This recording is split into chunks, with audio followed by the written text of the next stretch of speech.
quiero dar gracias a Dios porque Él es el que ha preparado todo el camino para que yo pueda estar aquí hoy día.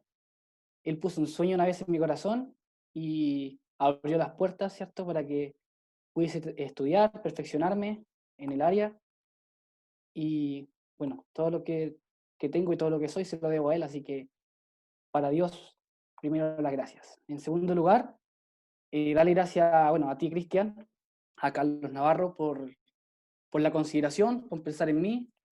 Eh, yo no soy mucho de subir cosas a las redes sociales, no por un tema de egoísmo, sino que porque a veces lo paso por alto, pero agradezco que me consideraran por, para esta segunda edición de la capacitación.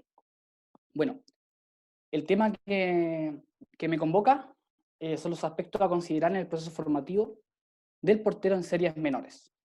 ¿Ya? Bueno, ahí está mi nombre, ¿cierto? Ya Cristian hizo una pequeña presentación, así que comenzamos.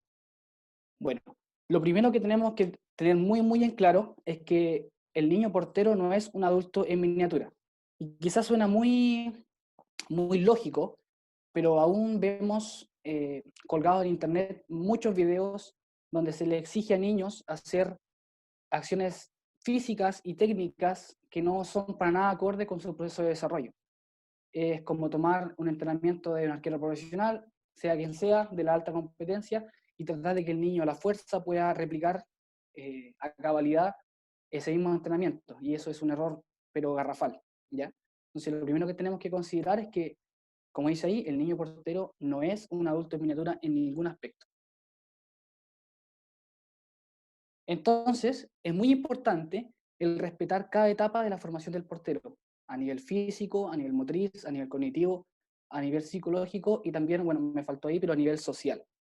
Eh, en la actualidad ya no se ve al ser humano en general, y en especialmente a los niños, no se ve como una máquina o como un ente unidimensional, sino que se trabaja de manera integral todos los aspectos del niño, desde todos los puntos de vista y todas las directrices que el niño tiene.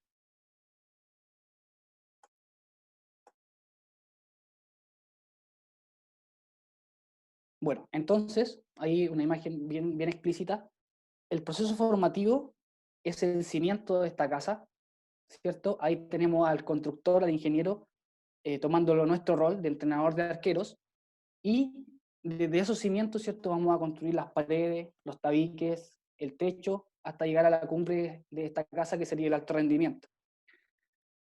Quiero hacerle una pregunta, bueno, para que participemos todos, a, a todos los compañeros que están moderando conmigo. Si recuerdan algún, algún momento de su proceso formativo, ya sea bueno o malo, que lo haya marcado hasta el día de hoy. Algún entrenador, alguna situación, lo que sea, de su proceso formativo. Hablamos de fútbol infantil o fútbol juvenil, que hasta el día de hoy ustedes pueden recordar. No sé si alguno de ustedes pueda eh, abrir el micrófono y contarnos brevemente si hay algo que los marcó. José, yo me acuerdo de un partido donde tenía, no sé, 12 o 13 años y que me sentía como que, a pesar de que podría fallar o no, me sentía como que me salía todo ese día. Y ese partido me lo acuerdo todavía. Hablando de partido, ¿eh? Pero ¿Y bueno, es un poco lo que... Sí, crees tú que el entrenador de arqueros que tenías en ese momento o el profesor a cargo de la categoría tuvo incidencia en eso? sí, puede ser. ¿Puede ser? Sí, a ¿Sí? ver, en mi ciudad empezaba recién a ver todo el tema de entrenamiento de arqueros, pero puede ser que sea una influencia en ese momento. ¿Sí? ¿Alguien más que tenga alguna anécdota o algún recuerdo de similar? Yo tengo uno, sí, A ver. pero cuando yo era muy chico, estaba en cuarto grado, debería tener 9, 8 años, 10 años, ¿no? En ese momento jugaba al waterpolo. Y el Ya. técnico que tenía de waterpolo me dejó una enseñanza que me marcó, porque me dijo, entrenábamos 2 veces a la semana, y me dijo por qué había faltado el día anterior, y le dije que tenía que estudiar para un examen que tenía en el colegio. Me dijo, mirá Iván, yo también estudio para la universidad, y si yo tengo tiempo para venir acá a entrenarte a vos, vos tenés tiempo para venir a entrenar. Y lo que me dijo fue que todo lo que haga, que lo haga al 100%. Hacelo al 100%. Porque cuando termine el año o cuando termine el tiempo que lo haces, vas a mirar para atrás y no te vas a arrepentir.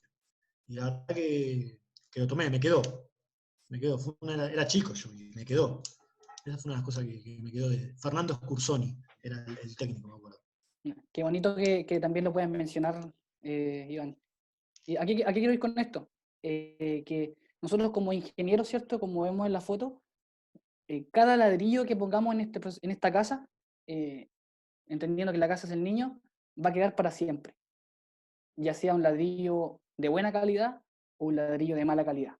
Ya sea un aspecto bueno para el niño o un aspecto malo para el niño. Porque también no todo es bueno. A veces nos podemos equivocar inconscientemente y formar algo que no corresponde. Entonces, esos ladrillos, como nos cuenta Iván y Cristian, quedan para toda la vida. No se nos van a olvidar nunca. Ya. Para esto es importante considerar una serie de aspectos a la hora de organizar nuestra sesión de entrenamiento. Son muchos aspectos, yo traté de resumirlos lo más posible y acotarlos solamente en 3, ¿ya? Que sería un aspecto motriz, un aspecto pedagógico y un aspecto psicológico. Ya, en el aspecto motriz vamos a determinar una definición muy sencilla de patrón motor, ¿ya? Que sería serie de acciones corporales que se combinan para formar un movimiento que implica a todo el cuerpo, ¿ya? Y dos expertos en lo que es el patrón motor y las teorías motrices son Jean Piaget, que yo creo que más de alguno lo ha escuchado, y David Galloway, ¿ya? ¿Por qué utilicé estos dos autores? Porque ellos tienen estadios motrices muy similares en la edad. Algunos libros dicen que Piaget trabaja de 7 a 11, 7 a 12, y Galloway de 7 a 13, 7 a 12. Entonces son muy similares. Y también tienen coincidencia con la etapa de fútbol infantil acá en Chile, que es de 8 a 12 años, ¿ya? Entonces calzaban muy bien los 3 aspectos.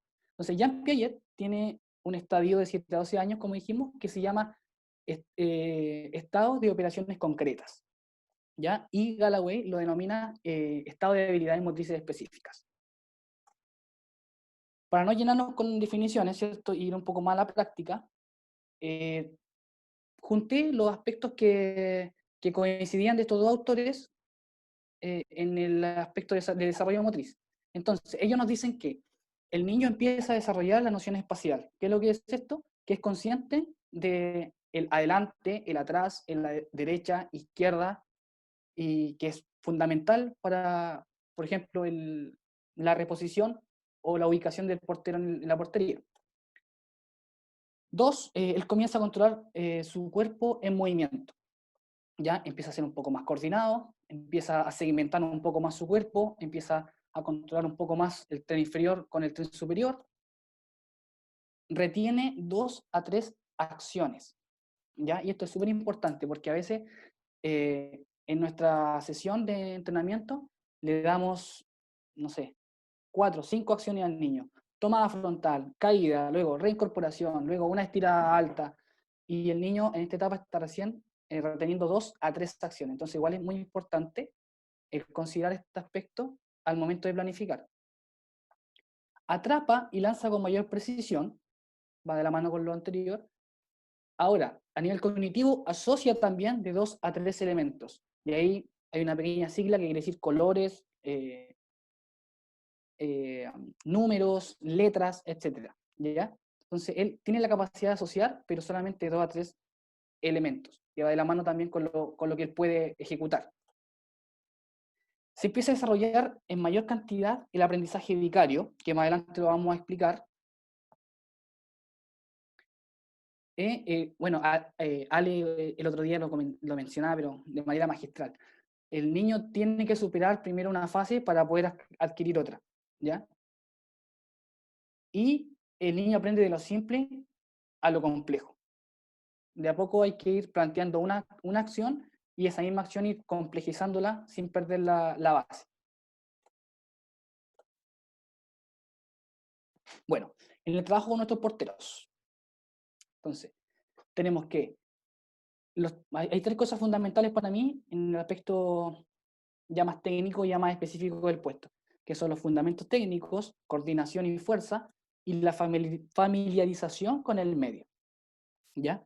Fundamentos técnicos tenemos un sinfín de variedades, un sinfín de nombres, pero en esta etapa, según lo que nos decían los dos autores anteriores, yo creo que, acá, creo que lo principal que debemos enseñar y a lo que más énfasis debemos dar en nuestras sesiones es a la posición, la ubicación, tomadas y estiradas, ya sean a media altura, baja, ¿cierto? Todas sus variantes, pero esos cuatro aspectos yo creo que son los más importantes. En cuanto a coordinación y fuerza, mucho énfasis al control motor, al trabajo de fuerza con autocargas y poniendo énfasis mucho en la postura. Lamentablemente a veces tenemos un mal concepto de fuerza. Cuando nos hablan de fuerza, creemos que son máquinas, son pesas, son discos, son bandas elásticas, y ese es nuestro concepto de fuerza. Pero el niño en su vida cotidiana, para subir la escalera, para subirse al auto, para correr, para saltar, para lo que sea, él está usando su fuerza, ¿cierto? Solamente que debemos contextualizarla a las necesidades que tiene el niño en esa etapa, ¿ya? Y obviamente buscando bien, siempre una buena postura, ya que en esta etapa se producen los mayores desórdenes posturales, ¿ya? A nivel de columna, a nivel de cadera, a nivel de rodilla. Entonces, si cuidamos ese aspecto, lo más probable es que también le hagamos un bien a nivel anatómico y de salud al niño. Y la familiarización con el medio, que no tiene relación solamente con el trabajo de la portería, el balón, los compañeros y los rivales, ¿ya? Porque a veces segmentamos demasiado al portero como que fuese ser portero fuese casi un deporte aparte, pero nunca hay que dejar de tener en cuenta que estos aspectos se correlacionan entre sí y son fundamentales para el desarrollo del juego.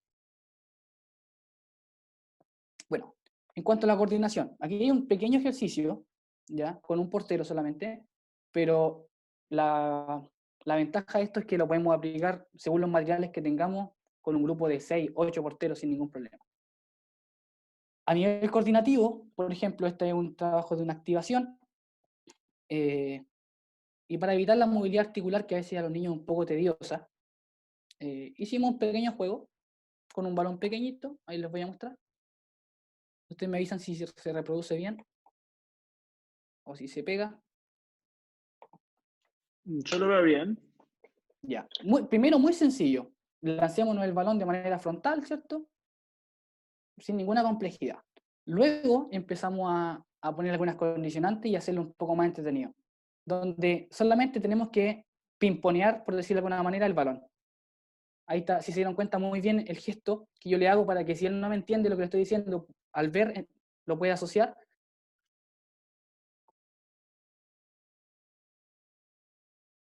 Hasta el momento nada de otro mundo.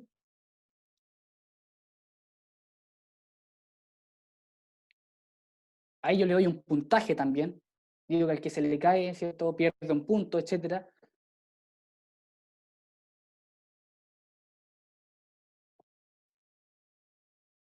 Luego de eso, lo seguimos complejizando solamente la mano derecha. Y en lo simple que es este trabajo, nos damos cuenta que tenemos movilidad articular, trabajo de desplazamiento, el niño queda súper cansado, yo también, quizás no se nota, pero yo también. Entonces, entramos en calor de manera bastante integral, ¿ya? Y obviamente ahí después lo hacemos con la mano izquierda, que es la mano menos hábil, en el caso de nosotros dos. Y realizamos un calentamiento coordinativo y de una manera un poco diferente, ¿ya? Los trabajos que yo voy a mostrar son solamente una base muy, muy básica, donde después nuestros oyentes, ¿cierto?, van a tener que buscar las variantes que ellos determinen, ¿ya? Pero es como una base muy, muy básica para mostrar. Trabajo de fuerza con autocargas. No sé si alguno de ustedes alguna vez jugó Twister, un juego muy antiguo, y acá lo llevamos a un trabajo de fuerza preventiva. Entonces yo le voy diciendo un color y un pie, y él tiene que aguantar. Luego un color, una mano, y así voy logrando que él llegue a una postura de un trabajo de fuerza isométrica.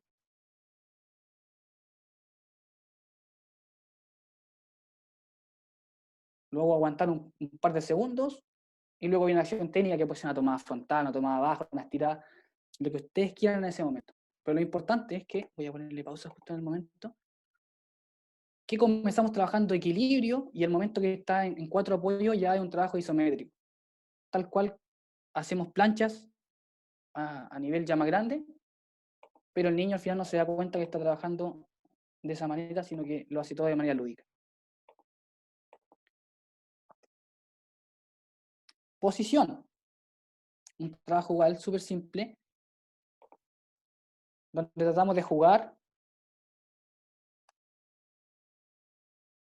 Bueno, quizás no se alcanza a apreciar, pero cuando está girando está con una sonrisa tremenda, porque la dinámica que se genera es de poder jugar, de poder divertirnos.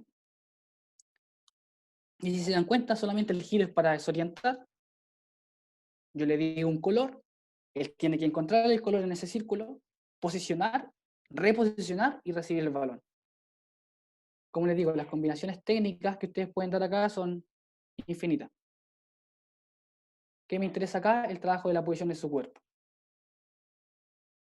Cómo va, cómo posiciona en el color, cómo saca el pie para reposicionar.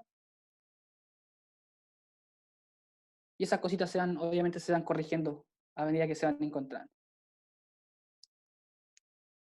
Y bueno, yo siempre le doy un estímulo, ya sea un choque de puño, un choque de palmas, un estímulo para que él siempre esté en constante confianza conmigo. Trabajo de ubicación.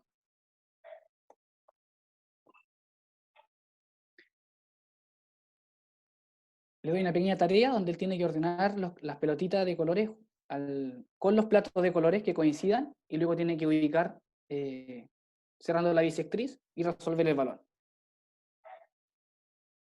Hay una tarea un poquitito más abierta porque yo el balón lo puedo mover hacia un lado, hacia el otro antes de patear, y él tiene que ubicar. ¿Ya? Son súper básicos, como les digo, son como introductoria al trabajo de cierre de ángulo y bisectriz. Lo trato de que él sin ninguna otra referencia pueda ubicar en relación al balón, ¿no?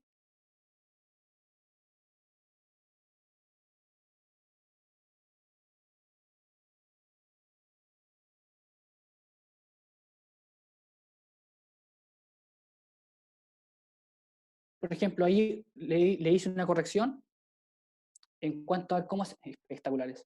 En cuanto a cómo se agachaba para sacar las pelotitas. Le inclinaba demasiado el tronco, y ahí le corregí que él debía bajar con la cadera y con su rodilla más que con el tronco. Entonces todas esas cosas van apareciendo de manera natural. Estiradas, protegiendo las torres. Es por darle un nombre al trabajo, para que el niño pueda asociarlo más fácil. Encuentra una pelota de tenis debajo de un cono, y ese es el cono que tiene que proteger con su cuerpo, y los otros conos tienen que protegerlo con la estirada. Él se ubica, se da vuelta, empieza a buscar. Ahí está la misma corrección que le hice del tronco.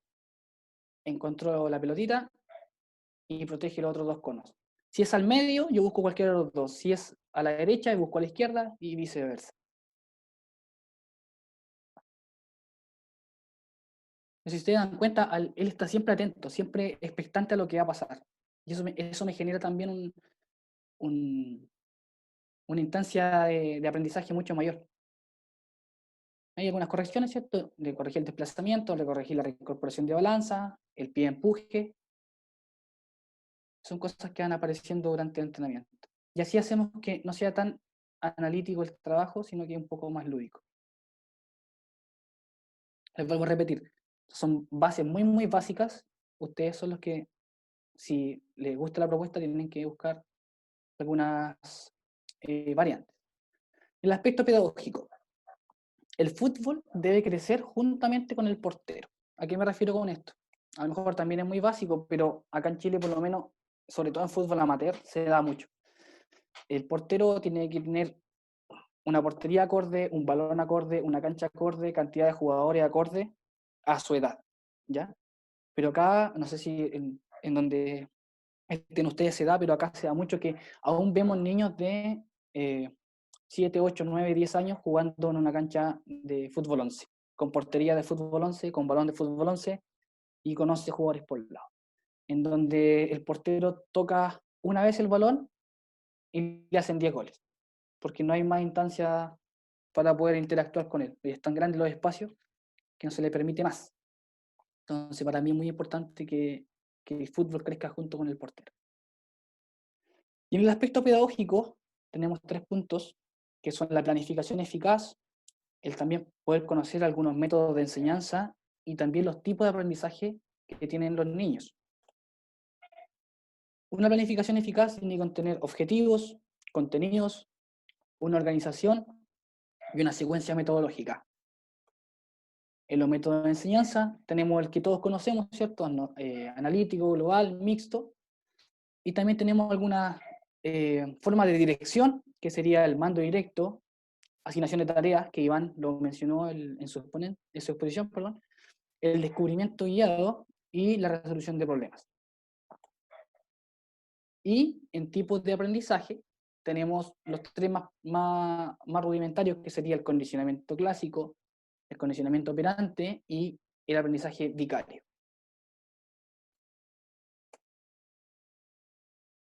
Bueno, para empezar, para que nuestra planificación sea eficaz, debemos tener claro que contenidos no es lo mismo que objetivos, ¿ya? Un contenido es lo que yo voy a trabajar. Hoy día el contenido de la sesión va a ser estiradas, va a ser tomadas, va a ser desplazamientos, va a ser situaciones abiertas, va a ser lo que sea. Y el objetivo es lo que yo quiero lograr, ¿cierto? Por ejemplo, si mi contenido va a ser tipos de desplazamiento, el objetivo va a ser que el portero ejecute y reconozca, o sea, reconozca y ejecute al revés, el desplazamiento lateral en diferentes situaciones de juego. Entonces, a veces se tienden a confundir y eso hace que nuestra planificación pierda un poco de objetividad al ejecutar.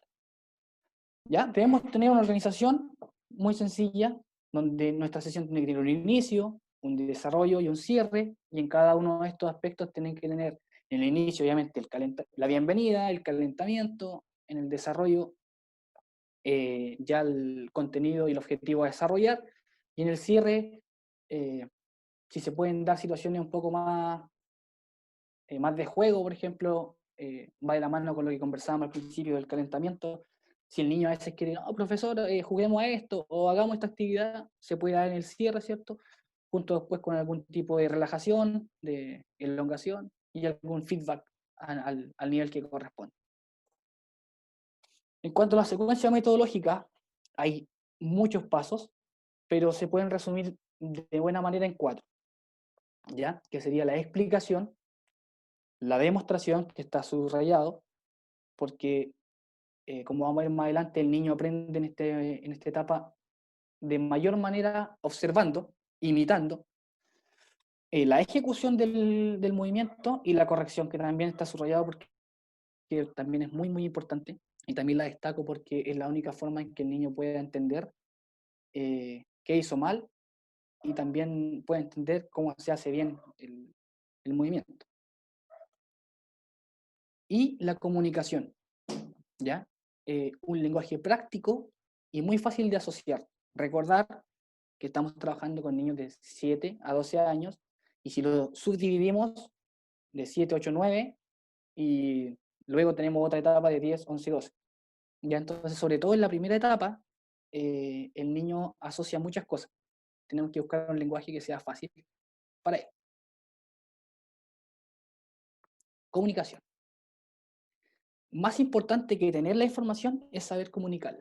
Yo puedo hacer un máster en terminología, en metodología, tener mucho conocimiento, pero si como entrenador no soy capaz de comunicársela a mi portero y sobre todo a los niños, creo que no tiene mucho valor el que yo sepa tanto, ¿ya?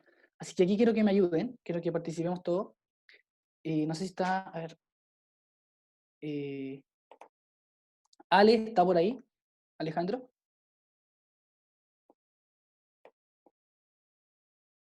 ¿Están por ahí o no?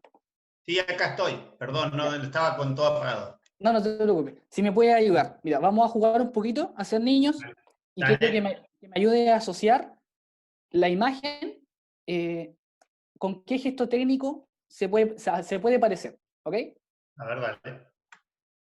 Por ejemplo, Una toma alta. ya, ¿y qué más? Mm. Te la puse difícil. ¿Cómo caminan los cangrejos? De costado. Entonces, ¿a qué se parecería? Un desplazamiento lateral con una toma alta. Excelente, excelente. Muchas Entonces, gracias. entonces al niño yo le digo, Me ¿para qué lo habrás haces? visto muy infantiloide, ¿no? Por eso me buscaste. No, no, sí, todos vamos a participar, así que no te preocupes. Ok.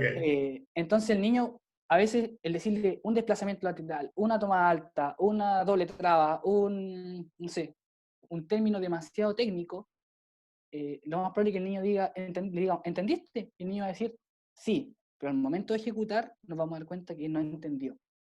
Y los niños en esa etapa tienden a veces no a decir que no entendieron porque lo ven como algo malo. Entonces, si utilizamos un lenguaje, por ejemplo, desplazamiento lateral, paso del cangrejo, yo les aseguro que los niños lo van a asociar y lo van a incorporar mucho más rápido. Obviamente, luego, cuando sigue creciendo, uno le dice, bueno, el paso del cangrejo es el desplazamiento lateral, se utiliza para esto, esto y esto, y así vamos progresando también en la adquisición del conocimiento como tal.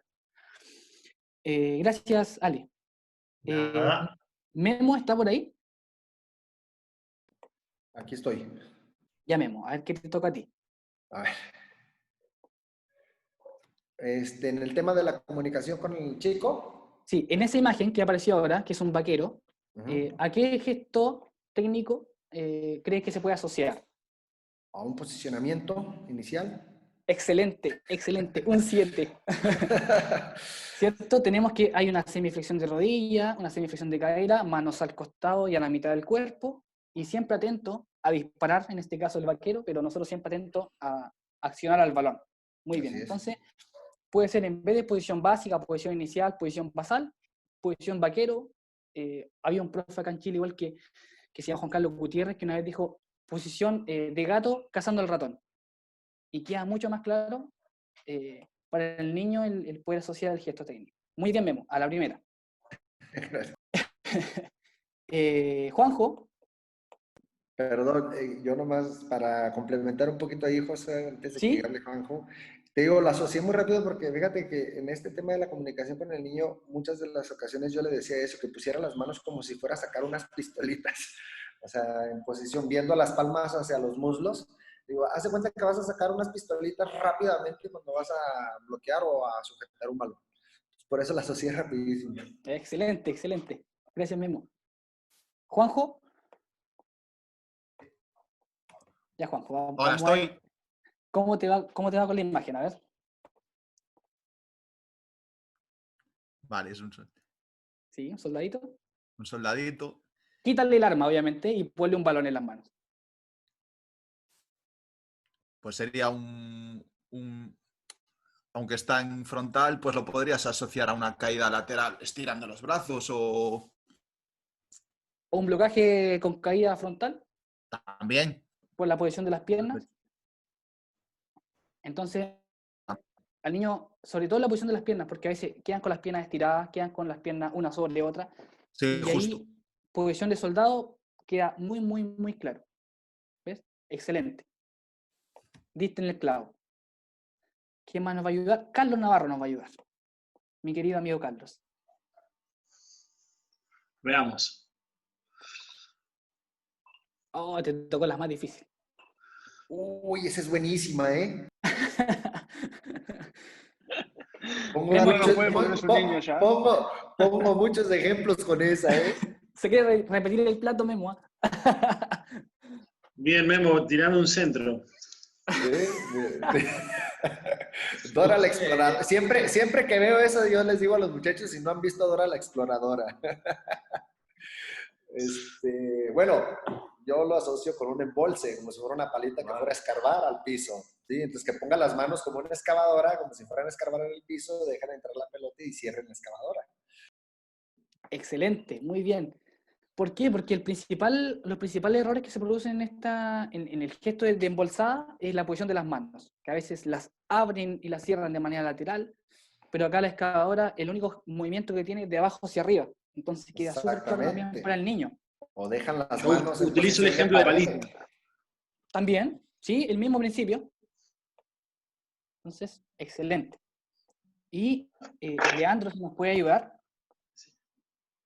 Sí, José, ya estoy. Olvidé cuál era la última, así que yo también voy a estar pendiente. A ver, lanzamiento, También. un saque de gancho lo asociaría, ¿no? Excelente, excelente, excelente. Les voy a contar una anécdota. Hace un tiempo atrás, yo en una exposición práctica dije, ahora vamos a hacer un saque de jabalina, y casi me comieron. ¿No? Me dijeron que eso no correspondía a ningún aspecto al nombre del gesto técnico. Yo le expliqué que yo trabajaba con niños y que para mí era más fácil asociarlo, pero si ustedes ven esa imagen, queda más que claro, ¿cierto? Leandro no se demoró nada en decirlo. Sí, pero es muy claro. Además, el paso adelante, el otro brazo que está apuntando hacia dónde va a sacar. Me parece excelente el ejemplo. Gracias, gracias. Bueno, gracias a todos los que participaron. Fueron súper acertados en su explicación. Así que eso, para redondear la idea de la comunicación, si yo logro asociar el gesto técnico a una imagen que el niño identifica día a día, va a ser mucho más fácil la adquisición a nivel cognitivo y por ende a nivel motriz. Ahora, si ustedes hay muchos que están en Europa, ¿cierto? En Argentina, hay otros dibujos animados, por ejemplo, o hay otras situaciones que el niño se ve inmersa, yo la voy a contextualizar, obviamente, a lo que el niño tiene más cerca. Bueno, en la estructura de la sesión, yo propongo dos, ¿ya? Donde es una pirámide, ¿cierto?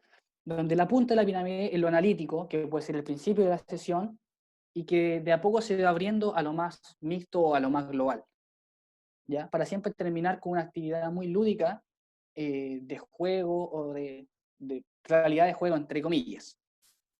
O también propongo este reloj de arena, ¿ya? Donde comenzamos un calentamiento de manera mixta, un poco más abierto, lo vamos cerrando al contenido principal de la sesión, que puede ser un poco más analítico, pero nuevamente lo abrimos a lo global.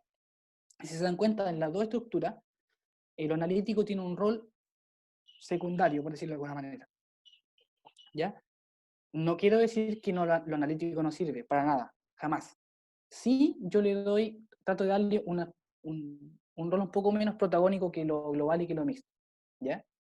¿Por qué? Porque lo analítico, al ser un poco más repetitivo, quizás el niño, o sea, no quizás, yo lo he evidenciado, el niño se tiende a aburrir a la tercera repetición. Entonces, si logramos esta mezcla, este equilibrio, nuestra sesión va a ser mucho más rica en cuanto a estructura.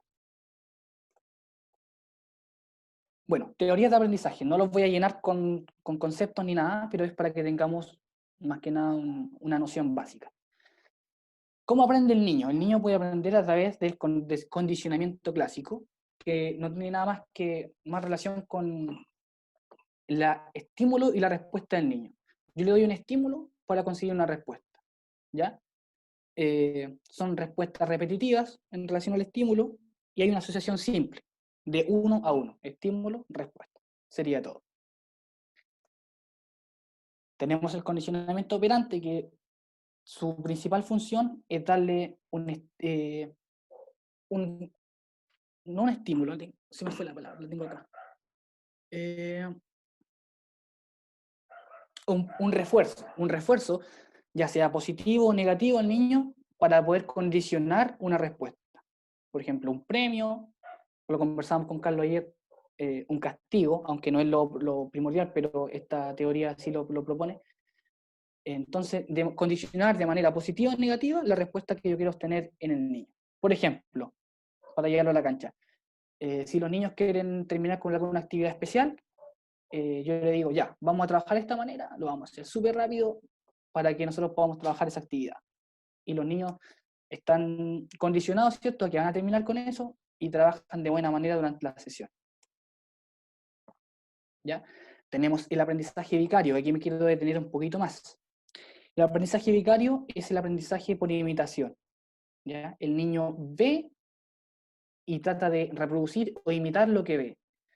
Por eso el profesor, sobre todo en series menores, tiene que ser un buen demostrador, ¿ya?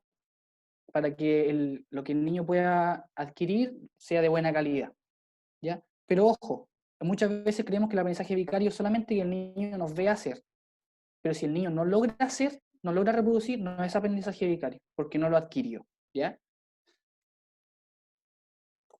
Y por último, tenemos la teoría cognitiva, en donde se ve al niño como les decía al principio, como un todo, donde se toma en cuenta sus emociones, sus pensamientos, el contexto social, y el niño elabora una respuesta en una situación a través de todos estos componentes, ¿ya? Ya no es como con los dos tipos de condicionamiento, que solamente hay una o dos respuestas para una pregunta, sino que acá la respuesta va a variar según todo lo que les mencionaba.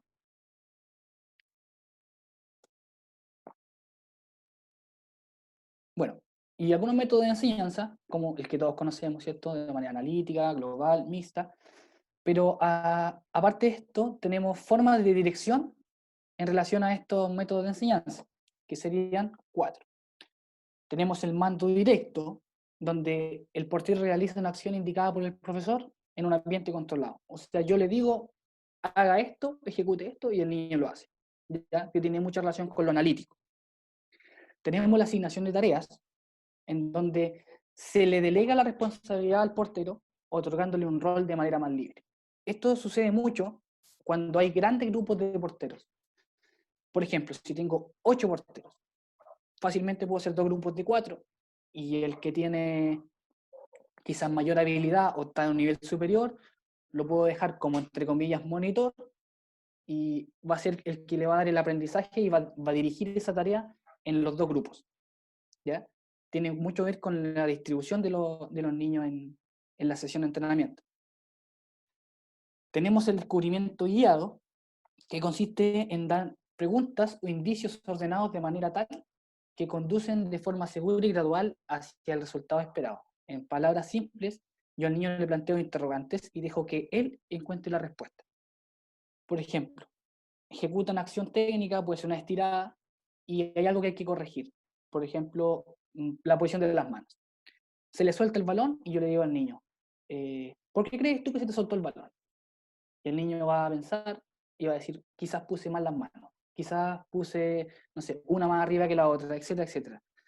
Y busquemos que él nos dé la respuesta, y esa manera de adquirir la corrección es mucho más significativa para él, ¿ya?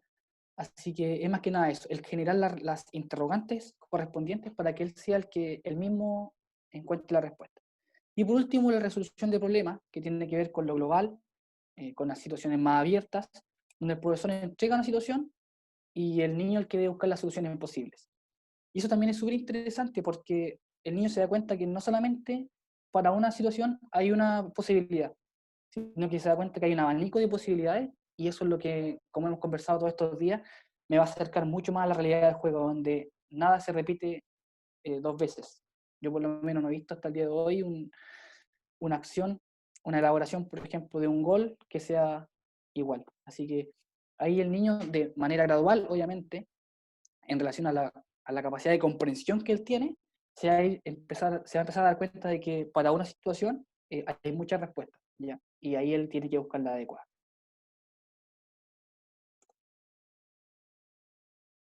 Bueno, un punto importante que quise poner aparte es la corrección y el feedback, ¿ya?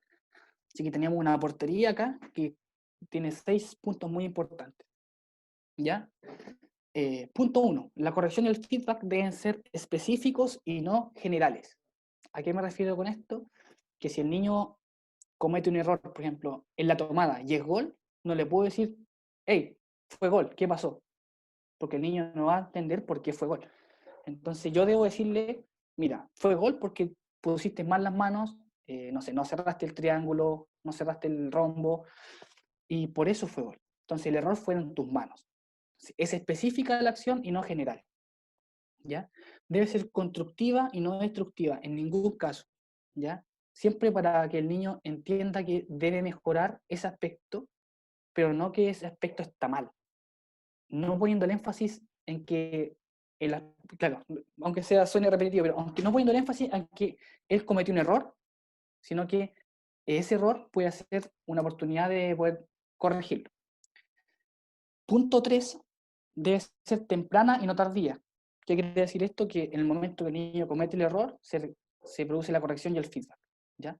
Si yo dejo pasar tiempo, el niño va a perder la noción que tiene del momento, que es lo más cerca que tiene en cuanto a nivel motriz, de la sensación del movimiento, y a nivel cognitivo. Debe ser verificada y no abandonada. Y esto es un punto muy importante, que se refiere a que a veces nosotros corregimos algo y el niño dice que sí entendió, pero nos damos cuenta que vuelve a cometer ese error, y vuelve a cometer ese error, y vuelve a cometer ese error. Entonces, muchas veces es conveniente decirle, se le hace la corrección, y no decirle solamente, ¿entendiste? Sino que decir, a ver, repítemelo, o cuéntame qué te dije. Y que él con sus palabras pueda dar la misma respuesta de la corrección que nosotros le dimos, ¿ya? Ahí verificamos que el niño realmente tuvo un grado de entendimiento. El punto 5 dice que es dirigida a una conducta cambiable. Por ejemplo, si el niño en etapa formativa es pequeñito, obviamente, porque entre 7 a 12 años aún no ha dado el estirón, yo no puedo corregirle que se le pasen los balones por arriba, porque el niño no va a alcanzar. Lamentablemente su estatura no le va a dar. Entonces no puedo corregir esa acción porque no depende de él. Aunque él salte, no va a llegar. O pasa mucho en escuelas de fútbol. A mí me tocó tener niños con algún tipo de capacidad diferente.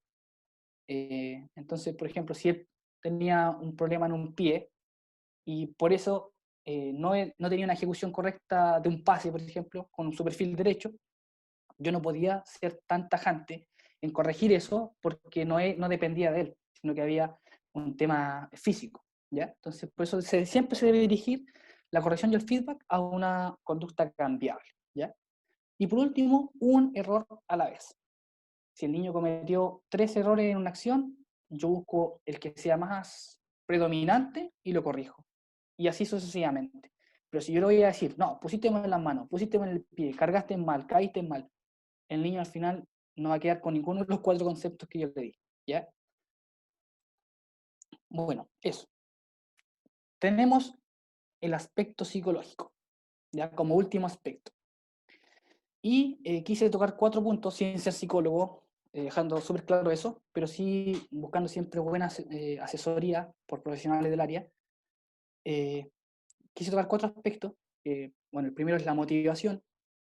Y como frase es que si tengo su motivación, tengo su atención, ¿ya? Y Ernesto García lo dice de manera magistral, que si tienes su atención, tienes toda su energía.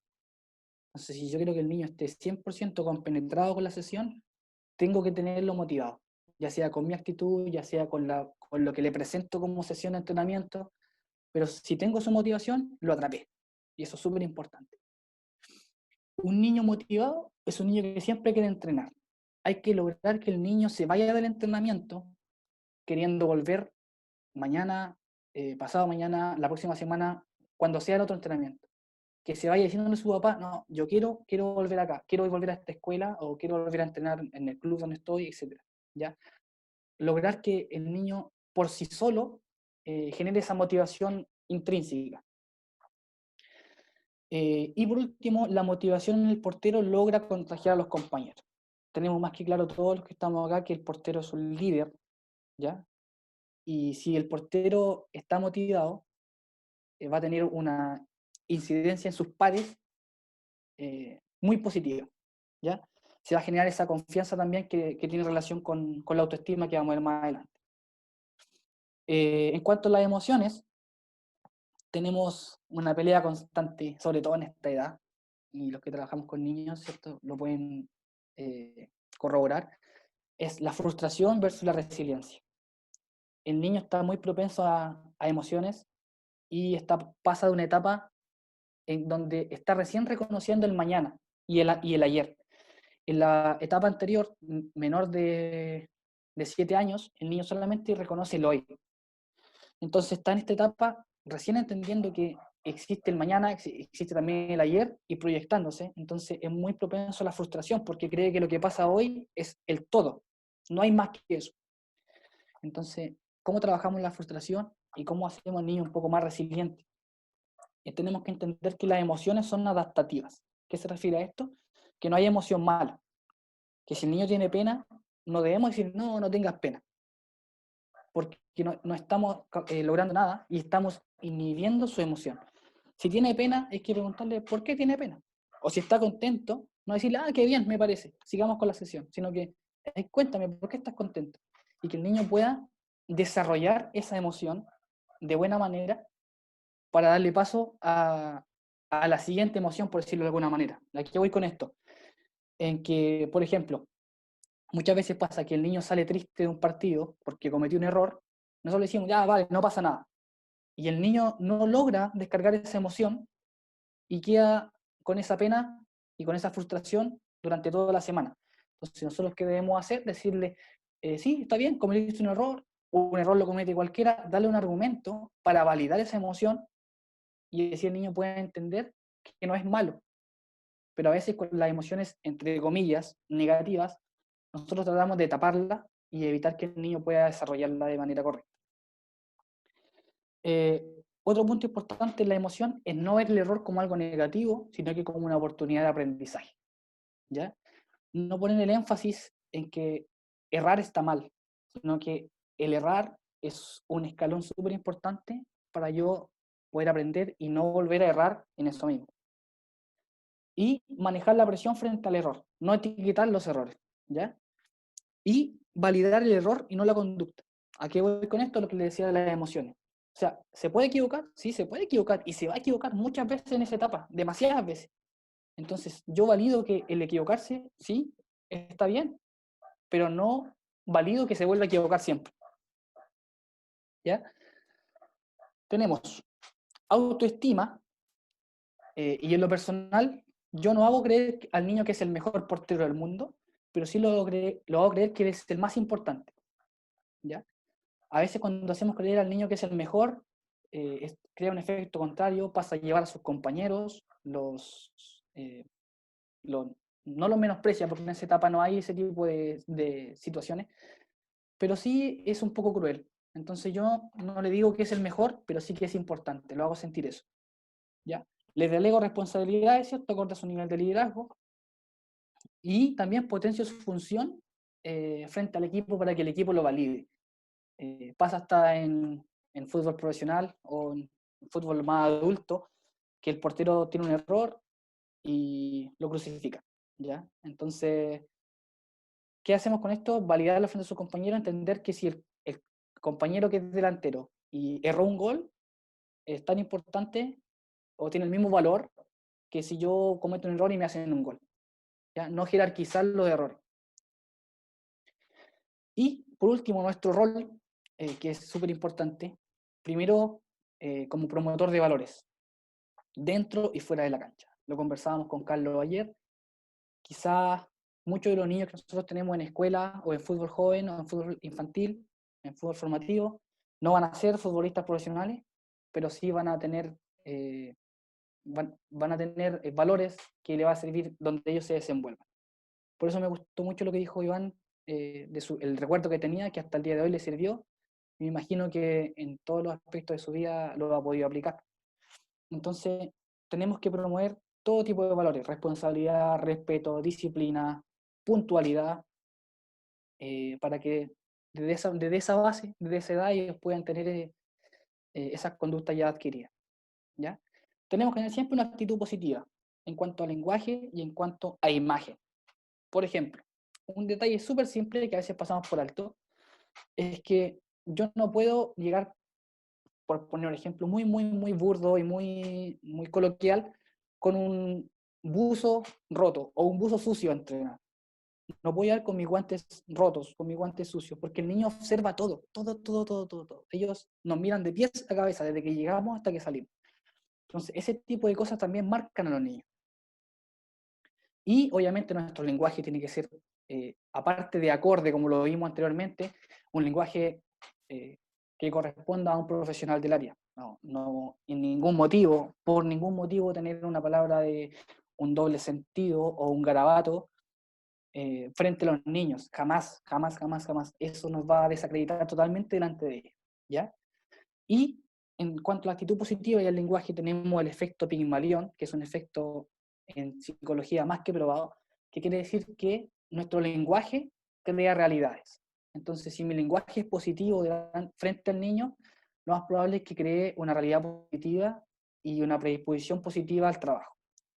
¿Ya? Tenemos que atender sus necesidades y no las nuestras. Y por último, que para mí es súper importante, es transportar al niño a una dimensión donde él es el protagonista. Todo lo que nosotros hacemos es para ellos. Nosotros somos gestores, solamente gestores para que ellos puedan desarrollarse. ¿Ya? Nuestro trabajo es tras bambalinas. Somos los teloneros del trabajo de los niños. Entonces, si transportamos al niño con nuestra actitud, con nuestra sesión, con lo que nosotros proponemos, a un lugar donde él se siente importante, vamos a lograr que él tenga esa motivación intrínseca, que sabemos que es la más importante por sobre la extrínseca, que es la que viene de afuera. ¿Ya? Le damos un valor muy, muy importante al trabajo y el niño lo empieza a sentir de esa manera. Ya, y a raíz de esto, yo tengo una propuesta de entrenamiento motriz en base al juego, tratando de que sea siempre lo más lúdico posible, ya que un niño que está triste, su primer señal es que no juega, ¿ya? A lo mejor los que son papás en la casa me lo pueden corroborar, cuando algo le pasa a sus hijos, lo más probable es que dejen de jugar, o no tengan tanto interés en ello, ¿ya?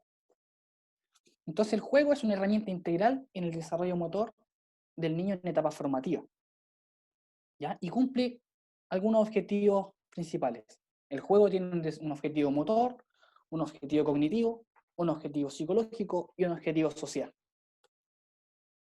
Y tenemos algunos tipos de juegos que nos van a servir en esta sesión, que serían los juegos motores, que van a ir netamente enfocados a las capacidades condicionales, y los juegos predeportivos, que son específicamente la técnica, y el punto en común de los dos, ¿cierto?, que tienen que ser lo más lúdicos posible.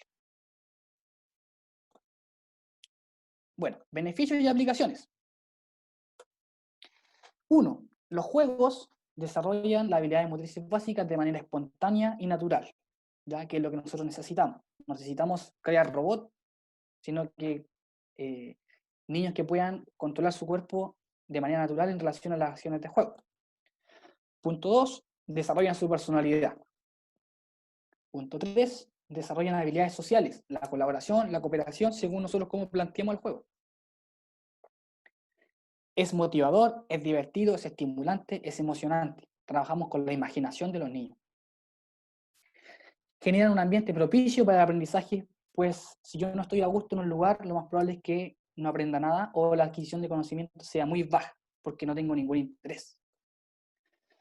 6. Presenta desafíos. Y aquí me quiero detener un segundo, porque al presentar desafíos vamos de a poco acercándonos al juego en sí, a la práctica de fútbol, porque hago al niño tomar decisiones y lo hago buscar soluciones en relación a lo que yo planteo en el juego. Punto 7. Gran cantidad de arqueros en una misma acción. Hay juegos que pueden tener muchos participantes, ¿cierto? Y puedo tener a todos los arqueros moviéndome de una vez. Tengo gran posibilidad de variables porque el juego lúdico no es reglado, entonces yo puedo ir cambiando las reglas a raíz de las necesidades que tenga. Y por último, prepara al arquero para la instancia de competencia. ¿Por qué? Y va de la mano con lo anterior, el aspecto psicológico. Porque en un juego, en un calentamiento, o en juego en la sesión de entrenamiento, yo puedo perder o ganar 100 veces. Y eso me prepara a mí al momento de jugar, me quita esa presión de si pierdo es algo malo y soy el peor. Entonces, como yo ya he venido jugando durante mi sesión de entrenamiento en la semana, me predispone a que la dinámica al jugar el fin de semana va a ser muy similar. Y aquí tengo algunos juegos, son muy breves, un juego de calentamiento, donde yo hago botar el balón y cuando él lo detiene me dice alto, ¿cierto? Y con un saque de bowling me tiene que apuntar a mí. De ahí yo me convierto también en un niño porque me encanta jugar con él. Si el balón lo soltaba con un bote, el gesto era un bowling. Si el balón se va arriba, el gesto es un gancho o una jabalina.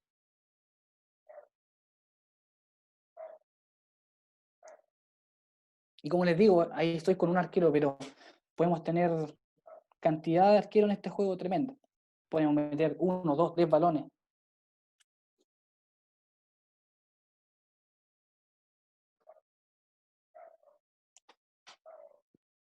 Y así realizamos un calentamiento con un poquito más de especificidad, ¿cierto? Con algunos gestos técnicos.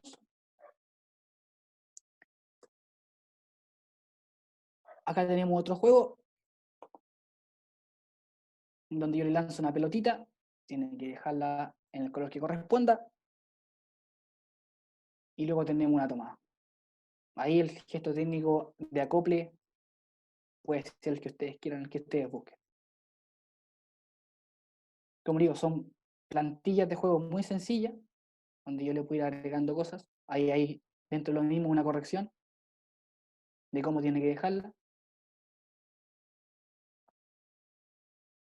dándole énfasis a que tiene que quedar en el conito,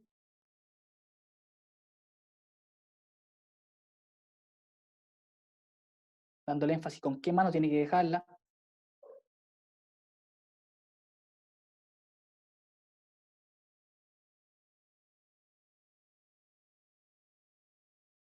Bien, son una serie de ejercicios muy sencillos.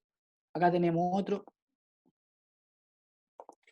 donde yo le digo, no un color, sino que le digo un concepto que tiene relación con el color. Ahí le dije cielo y él tuvo que marcar la posición en el color azul.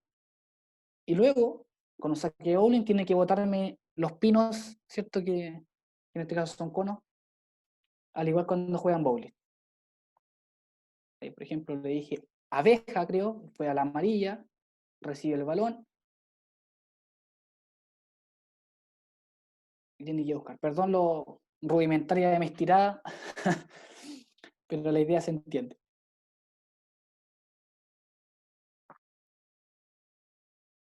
Así cubrimos, ¿cierto? 4 puntos en el arco. Algo importante, igual que yo siempre le digo que todos los balones me los pidan. Que todos los balones ellos me digan, profe, lanza, tira, lo que sea, para que de a poco vayan hablando y se vayan soltando. Ahí hacemos el cambio. Como les digo, yo puedo tener un portero cubriendo el grupo de 3 de la derecha, el grupo de 3 de la izquierda, 2 trabajando. Eso lo van a distribuir ustedes según la cantidad de porteros que manejen. Esto es una pequeña corrección. Me lanza el balón y yo busco botar los pinos. Y trabajamos acciones integradas, ¿cierto? De manera más global. Tenemos ahí desplazamiento, posición, reposición, saque de bowling, estirada, de esa manera.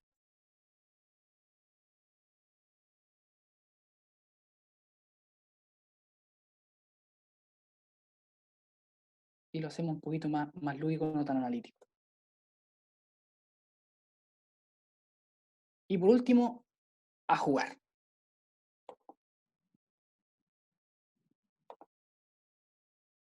Llegamos en velocidad, hacemos piedra, papel o tijera, acá en Chile se llama cachipún, y el portero que gana es el que tiene el premio de atajar. Y así lo condiciono a que el atajar es un premio, ¿ya? Que eso es lo que nosotros buscamos que el niño haga. Entonces, corremos los dos, realizamos un cachipún. Ahí gané yo, ¿cierto? Y me tiene que hacer el gol.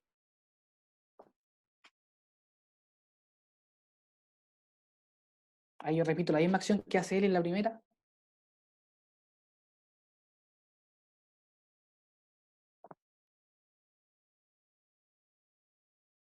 Ahí ganó él. Espero que se ubique. Ahí yo voy manejando si lo exijo más, lo exijo menos. Voy condicionando un poco lo que quiero lograr.